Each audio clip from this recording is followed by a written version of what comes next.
Hiya folks, I didn't get a video up yesterday, but I'm getting one today, so that's almost every day this week.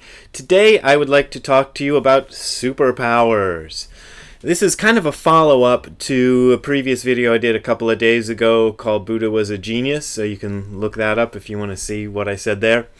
And some of the comments I got in there are similar to some other comments I've received before, so I'm trying to kind of cover some ground here, in which people were saying, well, Buddha wasn't just a genius, he had these superpowers, siddhis, S-I-D-D-H-I, they're called in Sanskrit, and this is acknowledged by the sutras and blah, blah, blah. And this does come up from time to time, and it might be kind of the difference between the Zen tradition and other traditions. The Zen tradition is kind of funny when it comes to Buddha's superpowers. Now, this is interesting to me because it goes way back to the beginnings of my studying this stuff. When I took that class at Kent State University with Tim McCarthy about Zen Buddhism, I remember specifically asking him, like holding my hand up and asking him, are there any sutras in which the Buddha is supposed to have been able to perform miracles? This was interesting to me because I'd heard a lot of this stuff about, Jesus performing miracles, and I'd probably only just had this conversation that I still remember from years ago, wherein there was a campus Christian ministry person doing recruiting at the student center at Kent State, and I was talking to him because I was interested, and he was saying that Jesus' disciples had died in horrible ways rather than renounce the miracles they'd seen of that Jesus performed. And there are stories you can find. They're not in the New Testament. Well, maybe some of them are in the New Testament, in the book of Acts, but there's stories about this that circulate in the Christian world. So I was interested in whether Buddha had claimed miracles or whether Buddha's followers had claimed miracles. And this probably, to me at the time, would have been like the undoing of Buddhism for me, because I really didn't believe in miracles and things. What Tim told me was that there was a sutra that he could remember where Buddha flies up into the air and turns around and spits fire out of his the top of his body and water out of the bottom of his body. I don't know if it came out of his butt or what, but anyway, somehow there's a story about this. And I did run across that sutra later. I can't remember which one it is, so sorry, fans. Maybe somebody can tell me which sutra that was. But that he said that people in the Zen sect don't put a lot of stock in that. And there's actually a more complete answer. Sorry, Tim. Well, Tim probably knew the answer and probably didn't want to kind of go there. But there is a more complete answer, and I'm going to show it to you right now. I addressed this in my book, It Came From Beyond Zen. I don't do a lot of plugs on this channel, do I? But this is one of my books, and this is the latest one until the new one comes out in October.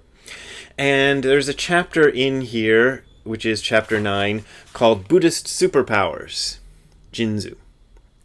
And I want to read to you the version that I wrote. See, this book is my taking some of Dogen's pieces and rewriting them in my own words and trying to make them a little bit more accessible to people today.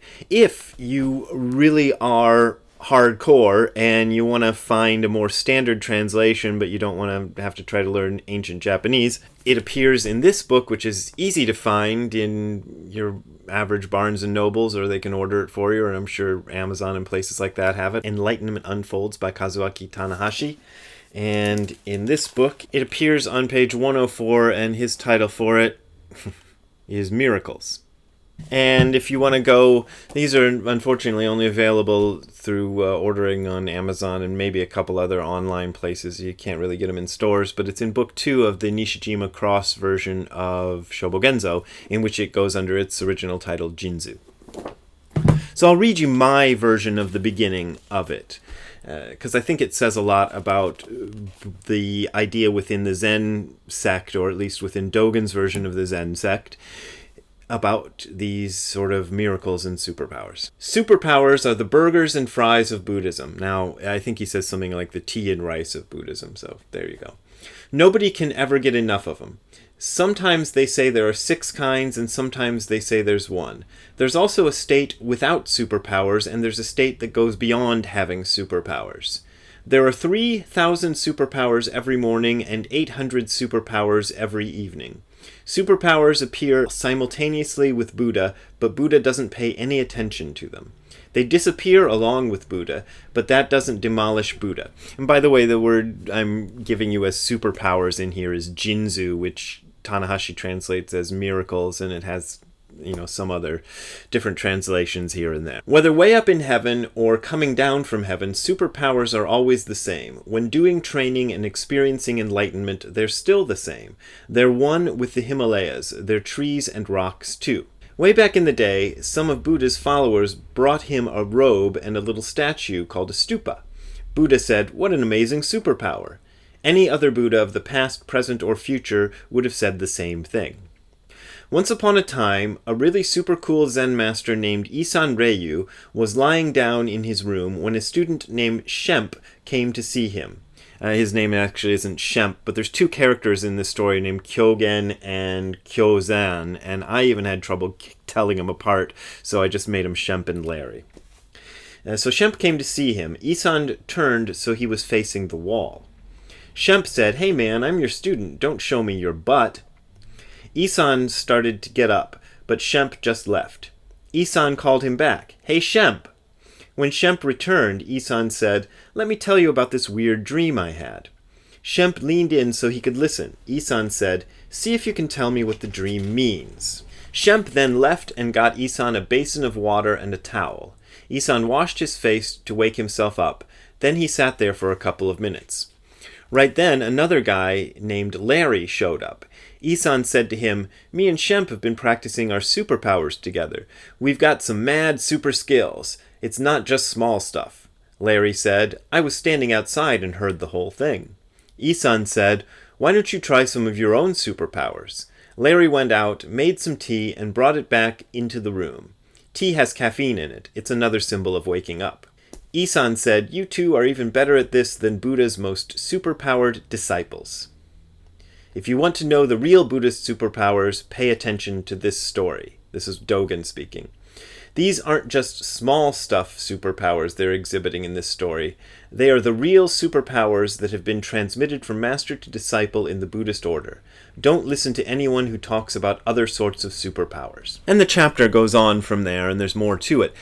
But I found this real interesting because he's saying that the superpowers are making tea and just talking.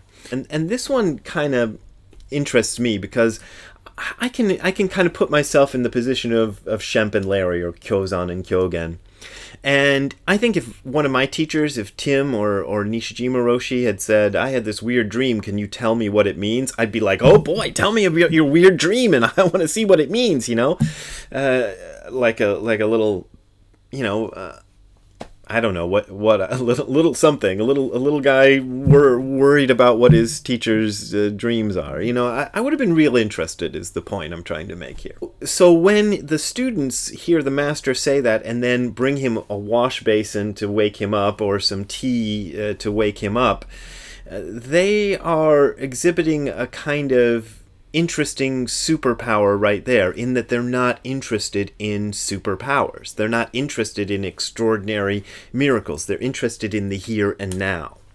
Why are they interested in the here and now? Wouldn't they rather be interested in cities and superpowers? Somebody was writing to me about transcendental meditation, and those guys claim they can teach you how to levitate. Wouldn't it be greater to learn how to levitate than just to make some tea? Because anybody can make some tea.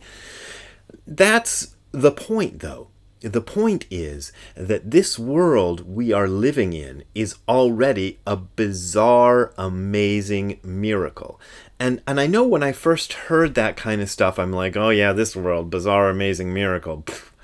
But it really is. The fact that we are here three-dimensionally, the fact that I can touch my face and feel the cold of my fingers against the warmth of my face and have sensation there, the fact that I can talk to you, the fact that I can talk at all, the fact that a sentient being has appeared in this bizarre place where things have form and spoons get left out overnight on the table because I should have brought them in, put them in the sink last night.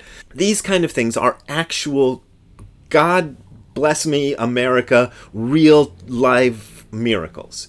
And the fact that we can look at things, the real things, real three-dimensional, fully formed things around us and not be impressed by them, that's our problem. That is our problem. The fact that we're worried about whether Buddha 2,500 years ago had siddhis, these superpowers and stuff, that is our problem. That is the problem that we are trying to work on with our practice. That's why we sit still in shikantaza practice, sitting still, not trying to do anything at all to change this moment, because we're trying to put ourselves into a position where we are forced to see this moment for what it really is and to notice the miracle of it. So there you go. That's a little short sermon on superpowers. I could probably go on, but I don't want to belabor the point any more than is necessary. And if you want to help me sustain my superpowers of just getting through the day, you can send money to me via Patreon and PayPal. The links are below. That's how I make my living. That's how I manage to get by and to make these videos and to write my books and everything else. I wish the books sold bazillions of copies like other people's, but they don't. So I do this and I beg for money on the internet. Thank you for continuing your support. I really appreciate it. See you next time. Bye.